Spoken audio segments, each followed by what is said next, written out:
बिस्मिल्लाहिर्रहमानिर्रहीम, अस्सलाम वालेकुम। आप देख रहे हैं SSTV और मैं हूं शाहिद सकलैन।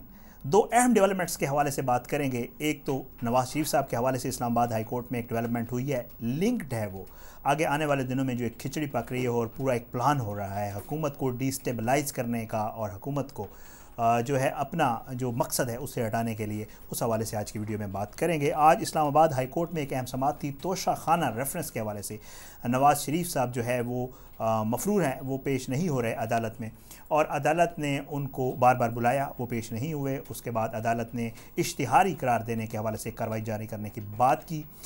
इश्तिहार भी दिया गया और उसके बाद उनका जो लंदन वाला घर है उसके ऊपर भी इश्तिहार लगाने के हवाले से बात हुई। उसके बाद नवाज शरीफ ने अपने वकील के ज़रिए दरख्वास्त दी इस्लामाबाद हाई कोर्ट में कि जी मैं अपने नुमाइंदे के ज़रिए इस्लामाबाद हाई कोर्ट में इस केस की पैरवी करना चाहता हूँ। पिछली समाअत के ऊपर ये दरख्वास्त दी गई और इस दरख्वास्त के बाद उस समाअत के दौरान जजेस ने पूछा वकील से कि जी आप बताएं कि नवाज शरीफ साहब की क्या पोजीशन है, क्या स्टेटमेंट है, इलाज करवाया नहीं करवाया, इश्तिहारी हैं, मफरूर हैं, आना चाहते हैं, नहीं आना चाहते हैं। 6 हफ्ते की ज़मानत थी, उसके बाद वो वहाँ पे कैसे मौजूद हैं। हुकूमत से पूछा कि आपने नाम ECL से कैसे निकाला और हुकूमत पंजाब से ये पूछा कि आपने ज़मानत में तोसीक़ की है या नहीं की है, क्या पूरा उन्होंने एक स्टेटस पूछा और आज की समाअत के ऊपर ये सारा कुछ क्लियर होना था। लेकिन आज एक हैरानकुन बात हुई जब ये समाअत शुरू हुई। जस्टिस अतर मिनल्ला जो चीफ़ जस्टिस हैं इस्लामाबाद हाई कोर्ट के 2 रुकनी बेंच ने समाअत की इस केस की। तो इस समाअत की शुरुआत में ही जो साबिक़ वज़ीर-ए-आज़म नवाज शरीफ के वकील थे उन्होंने ये कहा, जहांगीर जदून साहब उनका नाम है, उन्होंने ये कहा कि जी मैं अपनी दरख्वास्त वापस लेना चाहता हूँ और मुझे मेरे मुवक्किल ने कहा है कि वो दरख्वास्त मैं वापस ले लूँ।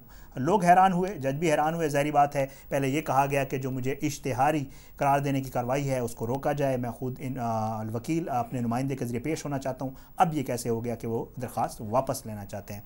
बहरहाल जजेस ने उनसे पूछा वकील से जहांगीर जदून से कि जी आप बताएं कि नवाज शरीफ साहब का क्या स्टेटस है, वो मफरूर हैं, इश्तिहारी है, आना चाहते हैं, नहीं आना चाहते हैं। कोई ख़ास जवाब नहीं दिया उनके वकील ने और उन्होंने अपने आप को महदूद रखा इस दरख्वास्त की वापसी के हवाले से। बाद में जाके जजेस ने ये दरख्वास्त जो है वो निपटा दी और उन्होंने कहा कि ठीक है, अगर आप दरख्वास्त वापस लेना चाहते हैं तो आप दरख्वास्त वापस ले लें। अब आने वाले दिनों में क्या हो सकता है ये देखना होगा। कुछ माहिरीन कानून जो हैं उनकी राय में ये भी है कि अब जाहिर है क्योंकि केस वहाँ वापस उसी जगह पे चला गया जहाँ पे था। ये तोशाखाना रेफरेंस का केस है जिसमें गाड़ियाँ ली गई थी कौमी ख़जाने से, तोशाखाने से जो गाड़ियाँ थी वो 15% डाउन पेमेंट देकर अपने इस्तेमाल के लिए ले गई थी।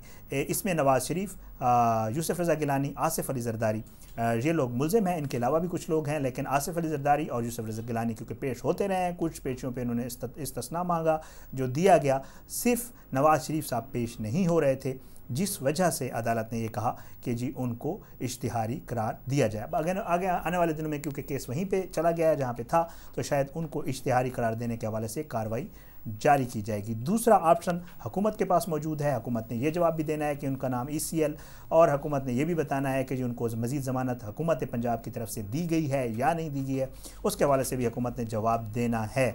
अब हुकूमत के पास ये बात ज़रूर आ गई है कि किसी ज़मीनी दरख्वास्त के ज़रिए या नैब या हुकूमत वो ये कहे कि जी हमने तो कोई ज़मानत नहीं दी गई थी और उनको वापस लाया जाए या उनको इश्तिहारी करार दिया जाए। अब ये बहुत सारी आगे बातें ज़ाहिर है ये तो आने वाले दिनों में क्लियर होगा कि इस हवाले से क्या हो रहा है। बहुत अहम डेवलपमेंट थी इस्लामाबाद हाई कोर्ट में आज। अगर मैं कहूँ कि नवाज शरीफ साहब ने ज़िंदगी में पहले तो शायद लेते रहे हों, लेकिन जब वो इमरान खान साहब के हवाले से बात करते हैं कि यू टर्न्स लिए हैं, तो मेरे ख्याल से नवाज शरीफ साहब ने आज अपनी ही एक दरख्वास्त के ऊपर यू टर्न ले कर उस दरख्वास्त को वापस ले लिया है। आखिर ये दरख्वास्त वापस ले क्यों गई है, एक बहुत बड़ा मेरे ख्याल से $1 मिलियन क्वेश्चन है कि ऐसी सूरत हाल में जब मरीम नवाज़ के ख़िलाफ़ एक बहुत ख़तरनाक मैं कहूँगा FIR हुई है। ये FIR जो है वो है नैब के ऊपर हमले के हवाले से।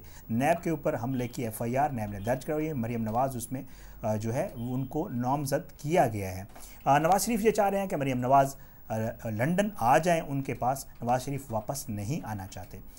दूसरी जो बात हुकूमती हलकों की तरफ से भी की गई थी और जो लग भी रहा है कि मरीम नवाज शरीफ ने बाकायदा तौर पर रब्ता करके हुकूमत से कोशिश की इस पेशी से पहले लंदन जाने की, लेकिन हुकूमत ने ये बात नहीं मानी, तो उसके बाद बहुत ज़्यादा रिएक्शन आया मुस्लिम लीग नून की तरफ से और ये जो कार्रवाई नैब के ऊपर हुई, कहा यह जा रहा है कि ये शायद उसी चीज़ का रिज़ल्ट है, उसका नतीजा है, क्योंकि मरीम नवाज़ को बाहर नहीं जाने दिया गया। नवाज शरीफ ये चाह रहे हैं कि वो और मरीम नवाज़ बाहर बैठ के पार्टी को फ़ाल करें, अपनी सियासत मुस्लिम लीग नून की जो सियासत है उसको फ़ाल करें। शहबाज शरीफ साहब के लिए बुरे दिन है, शहबाज शरीफ साहब को साइड लाइन कर दिया गया है, कुछ पार्टी रहनुमाओं को एक्टिव किया गया है और शहबाज शरीफ साहब जो है वो आजकल माँ सिवाय चाइनीज़ एम्बेसडर से टाइम मांगने के अलावा पार्टी के मामलात के हवाले से कुछ नहीं कर रहे। मौलाना फजलुर रहमान, अब मैं आता हूँ अपनी दूसरी स्टोरी की तरफ, जो एक खिचड़ी पक रही है, जो एक सूरत हाल बनाने की कोशिश की जा रही है। मौलाना फजलुर रहमान एक्टिव हुए, बहुत अच्छा रिस्पांस मिला उनको नवाज़ शरीफ की तरफ से भी। बिलावल भुट्टो ज़रदारी से भी बात हुई मौलाना फजलुर रहमान की।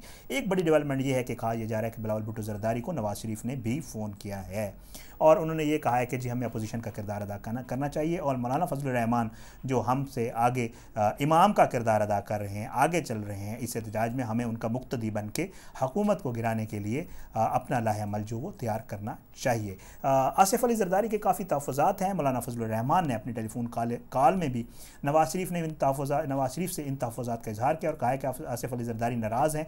आसिफ अली ज़रदारी ने अपनी सेंट्रल एग्जीक्यूटिव कमेटी की मीटिंग में भी ये कहा कि हम नून लीग पे एतबार नहीं कर सकते। पीपल्स पार्टी के अहम रहनुमा मौला बख्शाडियों ने प्रेस कॉन्फ्रेंस करते हुए कहा था कि हमारा रोमांस नून लीग से नहीं चल सकता।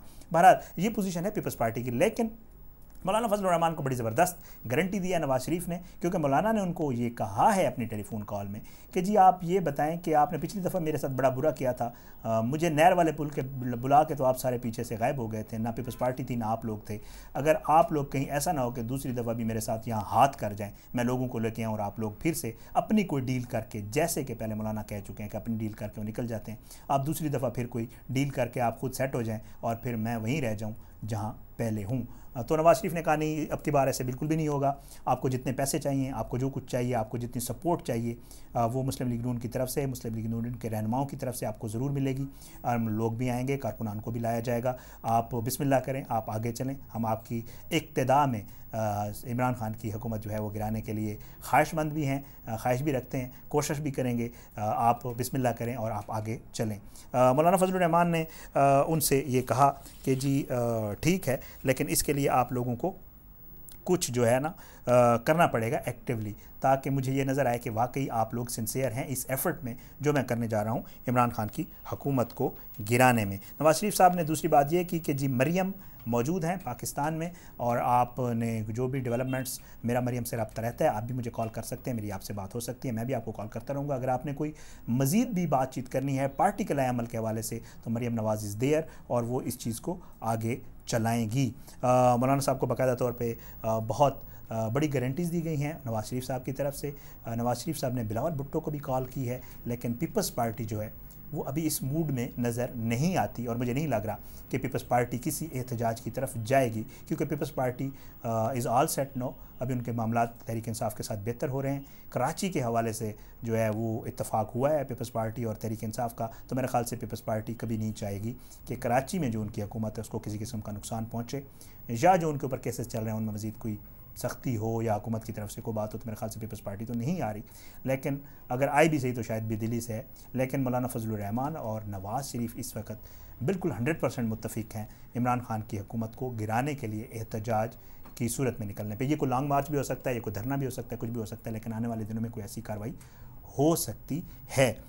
ये है सूरत हाल। शहबाज शरीफ साहब बड़ी बुरी हालत में है। शहबाज शरीफ साहब ने टाइम मांगा है, मौलाना फजलुर रहमान ने मुलाकात की है चाइनीज़ एम्बेसडर से और शहबाज शरीफ साहब ने भी वक्त मांगा हुआ है, वो भी मुलाकात करना चाह रहे हैं। सऊदियों के बाद कतरी और कतरियों के बाद चाइनीज़, ये एक सिलसिला भी चल रहा है, कहा यह जा रहा है। इसके ऊपर अलग से एक वीडियो करूँगा कि कौन कौन किधर किधर क्यों क्यों मुलाकातें कर रहा है। तो ये जो चाइनीज़ से मिलने का एक मामला है शहबाज शरीफ साहब का, उसमें भी कुछ जो है ढीलें और कुछ मामलात अपने बेहतर करने के लिए ही ये सूरत हाल है। इसके ऊपर अगली किसी वीडियो में बात करेंगे। आज की इस वीडियो से इतना ही। आखिर में ये दरख्वास्त करूँगा कि मेरे YouTube चैनल SSTV को सब्सक्राइब करें अगर आपको वीडियोज़ अच्छी लगती हैं तो वीडियोज़ के ऊपर कमेंट्स ज़रूर किया करें, फ़ीडबैक ज़रूर दिया करें, क्योंकि आपका फ़ीडबैक बड़ा मैटर करता है, हमारे लिए बहुत अहमियत रखता है। हम अपने आप को मज़ीद बेहतर करने की कोशिश करते हैं आपके फ़ीडबैक से। तो मेरी चैनल को अगर आपने अभी तक सब्सक्राइब नहीं किया तो ज़रूर सब्सक्राइब करें। अपना बहुत ख्याल रखिएगा, अपनी दुआओं में मुझे याद रखिएगा। अगली किसी वीडियो तक के लिए मुझे इजाज़त दें। अल्लाह पाकिस्तान की और हम सब की खैर करे। पाकिस्तान जिंदाबाद। अल्लाह हाफ़िज़।